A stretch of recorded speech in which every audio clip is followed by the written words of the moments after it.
तर नमस्कार गाववाले, त्या दिवशी पाऊस खूपच लागा होतो. म्हटलं आता गणपती जवळ येतात तर गणपतीचं पाठ देऊ जाऊया. तर म्हटलं शिडी घेतलं आणि वर चढलं आणि माटी वळलो पाठ काढले आणि पाठ काढल्यानंतर बघले तर पाठ एकदम स्वच्छ धुवतो लागतो. मनात पाणी घेतलंय आणि स्वच्छ धुवून घेतलंय.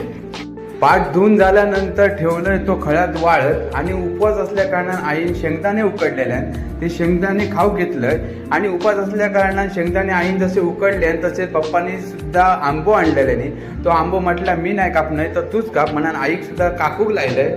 आणि आईन कापत कापत एक एक गजाली सांगत तो आंबो पुरो कापून घेतला. जसं आंबो कापून झालो तसं खाऊ घेतलं. आंब्याची चव का एकदम भारीच होती.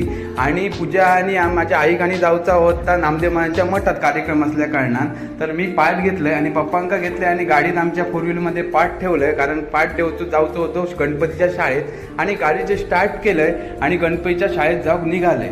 आणि जसं गणपतीच्या शाळेच्या थंय पोचलंय तशी गाडी आमची पार्क केले रस्त्यावरच आणि पप्पा पुढे चालत होते आणि मी पाठ डोक्यावर घेतलंय आणि चालाक सुटलंय. आणि आमचं जर गणपती असता मडकईकरांकडे त्यांच्या घराकडे गणपतीच्या शाळेत पोचल्यानंतर आता बघलंय तर गणपती जवळच येलो असा आणि सगळ्यावर गणपतीच्या शाळेत गणपती बनवण्याची लगबगी चालूच असा.